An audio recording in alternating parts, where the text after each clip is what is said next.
Rodrigo Martins Pereira Rodrigues, nono período da Faculdade de Minas Gerais, FAMIG. Irei defender minha tese de TCC, cujo tema é a responsabilidade penal do policial infiltrado. O tema objetivo é analisar a responsabilidade penal do policial infiltrado que comete crime dentro de uma organização criminosa, sob a ótica da infiltração. O Código de Processo Penal brasileiro elenca formas e espécies de produção de provas durante a persecução penal, sendo uma delas a infiltração policial. Sendo assim, a apresentação abordará o tema de infiltração policial, tendo como objetivo analisar a responsabilidade penal do agente infiltrado que cometa crimes dentro da organização. O tema-problema é demonstrar que o agente infiltrado não deve responder criminalmente pelos crimes.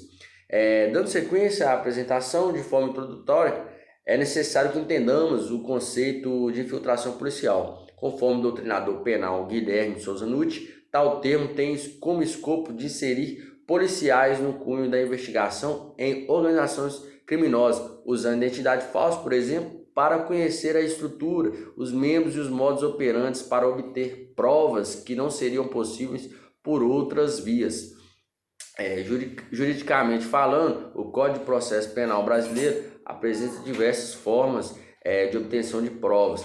Uma delas é a infiltração policial positivada no artigo 3º, inciso 7º da Lei 12.850 de 2013. Sob essa análise, o jurista Nutti diz que se trata de um meio de prova misto, posto que envolve busca de testemunha, e o policial infiltrado será ouvido como testemunha no futuro do processo. A infiltração de forma positivada, sob a égide da Lei 12.850 de 2013, estabelece alguns requisitos pré-definidos para que seja possível a utilização do agente infiltrado.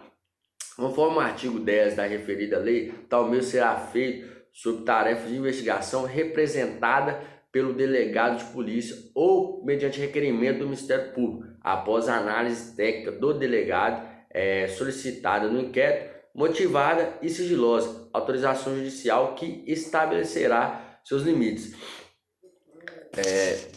Além disso, buscando um melhor aproveito do dispositivo legal, o referido artigo dispõe dos requisitos quais sejam os parágrafos 1º ao 5º.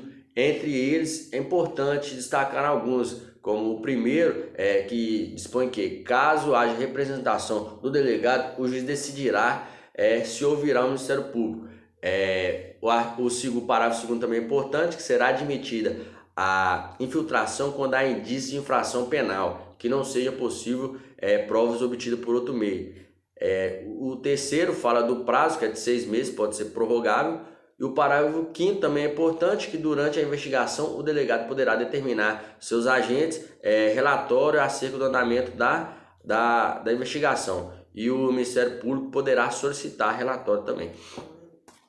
Dessa forma, entende-se que a lei estabelece que é imprescindível a representação do delegado após manifestação técnica ou por requerimento do Ministério Público. Esses documentos a serem arguidos necessitam comprovar a importância da operação e descrever as funções a serem desenvolvidas pelo agente, de forma sempre sigilosa. Ademais, é indubitável que para isso é precisa a anuência favorável do juiz, que proferirá no prazo de 24 horas para a realização das ações. É importante frisar também que a Lei 12.850 de 2013 trata a infiltração policial em atividade de investigação como meio especial de obtenção de prova e que denota a legitimidade das ações, conforme o artigo 3º, inciso 7º da lei.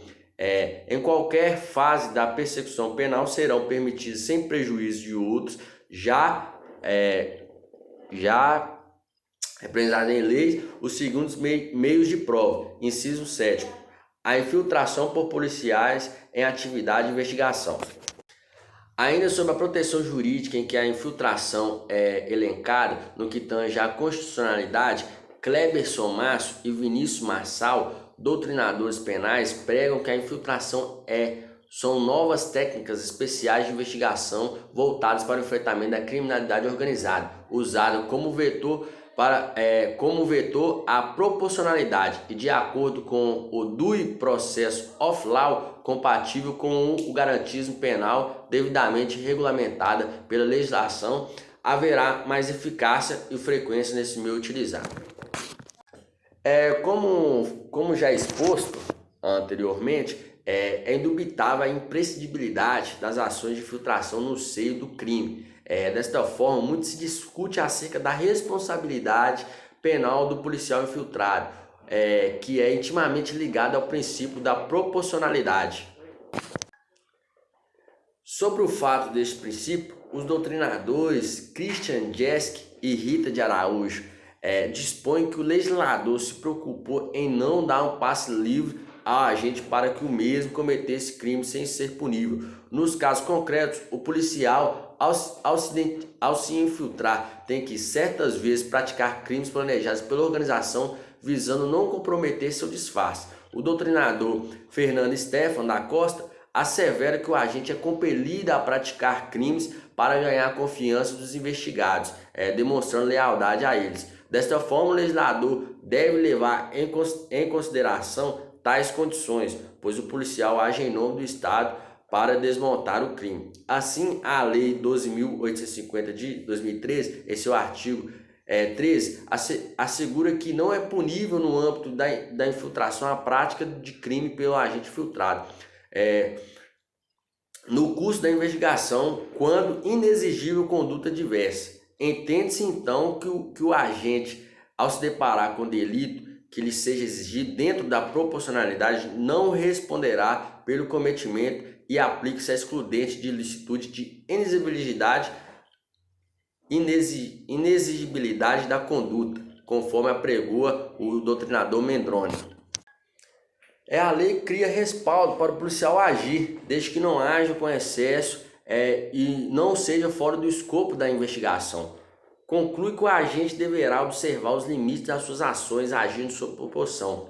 Outro ponto a se analisar é de que se o agente infiltrado se negar a participar de certos crimes, levantará suspeição entre os criminosos acerca da sua condição de policial, pondo em risco total sua integridade física, dentre outros, Sob essa ótica, o doutrinador Valdir Coelho Jacob impõe que não permitir que o policial pratique delitos junto à organização é o mesmo que sentenciá-lo à morte.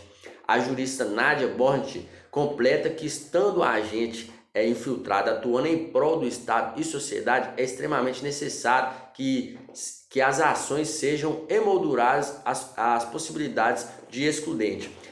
Concretizando a tese dessa forma da constitucionalidade e não responsabilização dos agentes, a 6ª turma do STJ do Rio de Janeiro, com o relator seu ministro Rogério Stiete Cruz, denegou habeas corpus acerca do fato em que agentes infiltrados acompanharam o recebimento de dinheiro por servidores suspeitos de extorsão mediante sequestro, na fase do exaurimento do crime.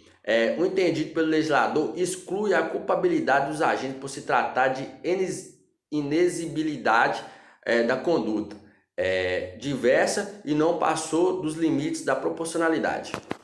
Em conclusão, a minha tese sustenta que, conforme o exposto, a Lei 12.850 de 2013 traz consigo positivamente a figura do policial infiltrado e a importância das provas por ele produzidas. Assim, a doutrina, em sua forma majoritária, entende que não há indício de inconstitucionalidade, visto que para as ações é necessária a autorização judicial. Além disso, observa-se que o STF considera a ação constitucional por não observar ilicitude nos fatos.